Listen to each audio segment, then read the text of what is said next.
Okay, so I'm keeping the headphones on because I'm listening to the oral argument of Bond versus Floyd, and I had not noticed that before, possibly because the site I went to for the reference was a different site. And I read through parts of the opinion, the final opinion, but I didn't read or know about the opening argument. And for some reason, well, not for some reason, today I'm actually doing that. I'm listening to the oral argument that's online, and so I'm wearing the earphones to get the. But here's the thing, ex parte Young. In the beginning of this case, they are, in the beginning of this oral argument, there's an introduction by the attorney Moore, who is discussing the shooting death of a Navy veteran at a gas station. On and then how this is connected to a January 6th, 1966 SNCC statement regarding criticism of the American policy in Vietnam and equal rights for Negroes in the United States. So I did not read the oral argument, and this is a thing when you read opinions of cases, you don't sometimes know what the arguments are.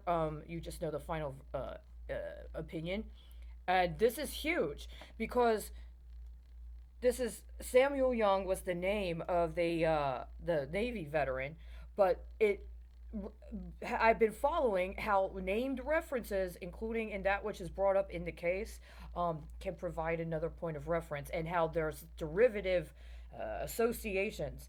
Ex parte Young is a case I have been reflecting on and has been cited in numerous other cases. It's a 1908 case that talks about sovereign immunity, and it is one of the major precedents regarding sovereign immunity and what it needs to happen in order to qualify for waiver of sovereign immunity.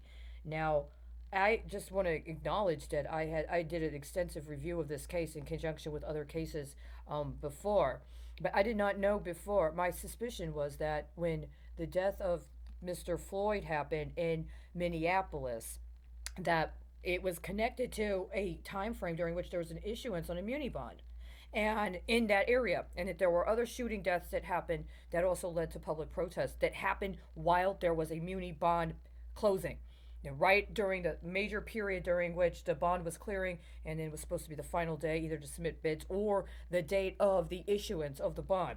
There's 3 times, and if you look through my videos from last year, if you look through my YouTube feed, I actually like report on this real time and how it's connected to what's going on locally. And I'm not gonna lie, I was pissed that nobody was bringing it up because it seemed like it's a conspiracy on some level. Somebody is orchestrating these kind of correlations. But now reading it, the understanding is the reference points concerning him as a Georgia representative. I did not know that they were discussing a Navy veteran because this fits into a pattern of this manner in which liens on veterans' benefits or liens on assistance or programs connected to veterans provides a means by which to allow for circulation within and through specifically the police department or the intercession of the police department in local municipalities, i.e., surplus, military surplus. And then that military surplus gets in and through the police departments and it circles throughout the municipality. The major question I have is, well, if the major demand is defund the police, what about processes, for instance, connected to these military surpluses, and or what's going to happen with what ends up actually financing the police? For instance, the understanding of drug bust. And when the drug bust occurs, all of the property associated with that is inventoried. And then that inventory is a part of matters related to financing the specific police department. And it's part of, for instance, what police have access to in their budget in determining how they're going to enforce the law. And so this is why when local police departments have a specific focus on certain kinds of crime, then the recoveries they get for those busts end up being what they have to work with in going after more crime. So for instance, if you avoid prosecuting pension fraud as crime and you refuse to engage local law enforcement in more white collar crime, then where do recoveries go in the event that there's actually a bust of white collar crime? And what that also means is that if you have a law enforcement function within a municipality, then what you're going to be getting to finance and fund that is going to be what? So even if you defund the police and you put another matter, another sector in, or another group in to provide the actual that administration of justice process, whether it be local policing, whether it be community policing, whether it be some form of like a restorative justice model. Well, if you're working within the municipality and you're expecting to get some sort of financing, up to and including facilities or fixed assets that would be used for financing, what are you recovering? And that's gonna so if you and so then the question becomes one of, well, in these contexts, especially when they did that thing where they withdrew. It'd be right before Hurricane Harvey. There was a rescission on the preclusion of making military surplus available to local police. And at the end of August, around the time that it was being announced that FEMA was on the verge of bankruptcy, they rescinded the preclusion on allowing local police departments to have access to military surplus. And so the ironic thing is, my allegation from last year was that the death of Mr. Floyd was actually strategically coordinated in conjunction with a larger conspiracy that has been laundering money through pension systems to finance acts of terrorism, including acts of terrorism abroad, but also acts of domestic terrorism, as part of this miscalibration of a metrics scheme associated with alleged risk. This understanding of risk is revenue, and that somebody allows for an intentional misrepresentation of crime as crime, and instead allows for certain crime to be identified as risk. And so law enforcement ends up focusing on a specific matter, but if you look at what the actual crimes that get busted in the United States are in an overall situation, what you see is that they allow for a proliferation of certain kinds of crime busts to be acknowledged as the input, the data that they input for the yield in the actual application of the law enforcement or the arms of law enforcement as some form of risk leveraging. And so the real high risk crime, that's actually the real major crime, doesn't get busted. But it's allowed to get away with not getting busted because they're able to engage this leveraging scheme that reinforces police complicity with focusing on certain kinds of crime as crime for their own self-interest, because that is what they end up getting in terms of recovery that circulates, and then they end up recirculating that itself when they go out and make the bust.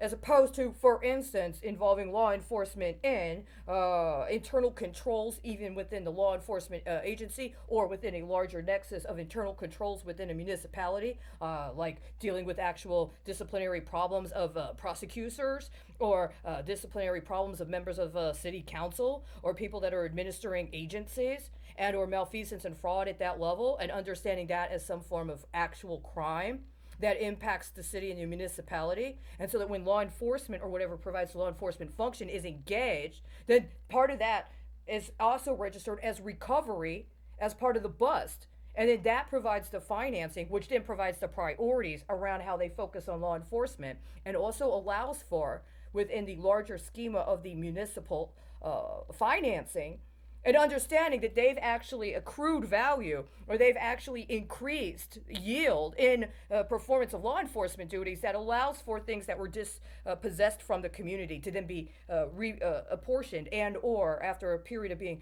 recirculated prior to or after recovery, can then be invested as income, or can be invested as revenue that the city ends up receiving as part of the investment from the community. So you don't need 20, 30, 40, 50 years of a drug war. You don't need 20, 30, 50 years of a war on terror.